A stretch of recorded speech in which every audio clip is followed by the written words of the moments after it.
Hello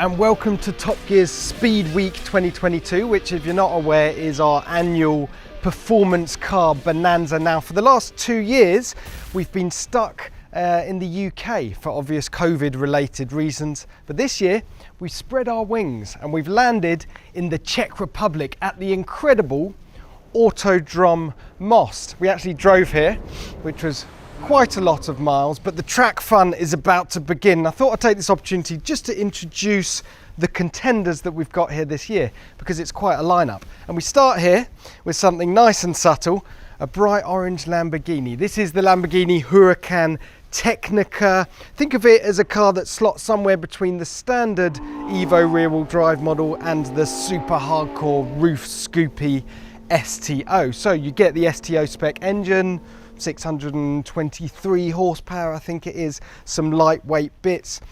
But ultimately, and we debated about this long and hard, should we bring this car along? But it's 8 years of Huracan knowledge and trying and testing distilled into one car. The best Huracan yet. It's in with a shout.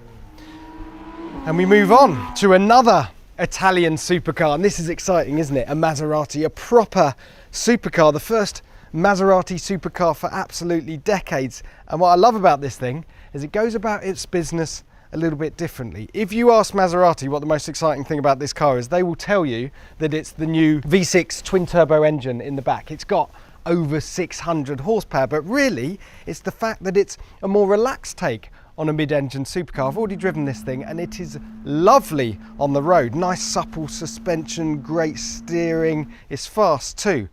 Can it hold its own on the track? We're going to find out.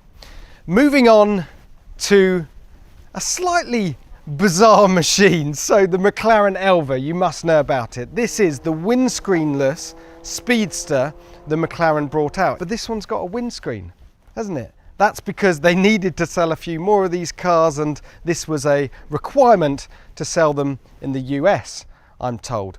What is it? Well, it's an absolutely bonkers roadster now, isn't it? It's got a twin turbo V8 in the back, over 800 horsepower. Yeah, bit of a bizarre thing to get your head around, but I think it's going to be one of the wildest things here when we get to the track. And then we get to the Porsche, the GT4 RS. Now, you've probably seen the videos, you've seen the reviews.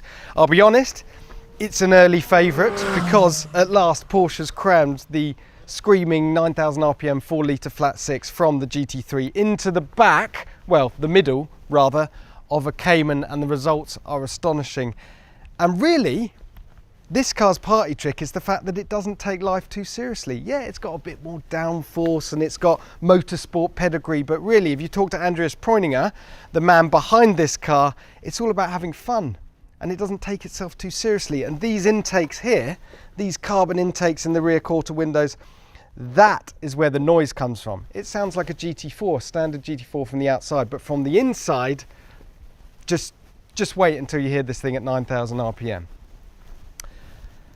The BMW M4 CSL. So the return of the CSL badge. This is big news in car world full stop, but especially among BMW enthusiasts. They haven't used the CSL badge for what, 2 decades now? And this is the result. So you take an M4, you add 40 horsepower, you take away 100 kilos, and you end up with this. It's an enticing recipe, isn't it? But I'll be honest, it looks like a bit of a show off. You've got these stripes on the bonnet and all these bits. Looks like it crashed into the tuning aisle in Halfords. I also counted 13 separate CSL badges inside, which is far too many. So look, it's a very exciting car, but it's got it all to prove on track.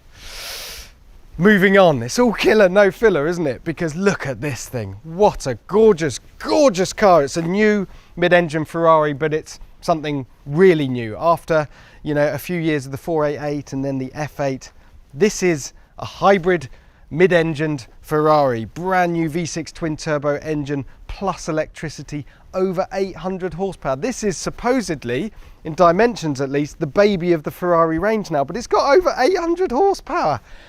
and all the power goes to the rear wheels. So bye-bye tyres, you're about to be completely eviscerated. If there's one car I'm most excited about driving here on track this week, it's this. Moving on to something a bit more, well, bizarre, eccentric, British sports cars at its best. It's the new Morgan Super 3, the next generation of the Morgan three-wheeler, and look, it's grown up. It's got a little bit more sensible and a bit more refined. You used to have a V-twin engine hanging out over the front of this car. Now it's got a 3-cylinder non-turbo engine from Ford, 118 horsepower. It weighs nothing, 600 and a bit kilograms. And look at it, it's just hilarious. Great fun, this thing. I'm sure you're going to see it sliding around whether we intend to or not. Moving on to the Audi RS3. Yeah, slightly overshadowed in this competition, and in the past RS3s have always been slightly blunt instruments, but this one is a bit different. It's still got the 5-cylinder engine, it's still got around 400 horsepower, it's still brutally quick 4-wheel drive, but the engineers have dialed in some fun. It's got a new diff at the rear and a new mode called RS Torque Rear, I think, which basically means a slightly synthesized drift mode. We shall be testing it out, but at last, an Audi RS car that has a sense of humour. As does this thing, to be honest, because it is an absolutely enormous Aston Martin DBX SUV, but this is the 707, so it's got over 700 horsepower in a car that weighs 2.3 tons. It's ridiculous. It's got the 4-litre twin-turbo V8, the engine from AMG with the wick turned right up. It's got all the gorgeous carbon bits on it, and it will drift all day, basically, which is going to be a sight to behold given the mass of this thing. So a really eclectic mix of cars we've got there, haven't we? And I must just mention there are a few absentees because, to be honest, they're quite glaring. 4 cars that I want to talk about. The Lotus Emira, there's production delays with that car. Now, we didn't want to drive one and have it here battling it out for Performance Car of the Year unless it was a full production car. The McLaren Artura, of course, we all know about ongoing technical issues with that car, so it wasn't ready to bring along. The Mercedes SL 63, which is now a full house AMG product, but there just wasn't a car available. And what's the last one? Oh yes, the Toyota GR86, which totally blew us away when we drove it, but again, that's having technical issues, troubles with its engine, couldn't get one along. So yes, there are cars absent, but look, do I look unhappy? Look at this lineup of cars. Spectacular. It's going to be a good week.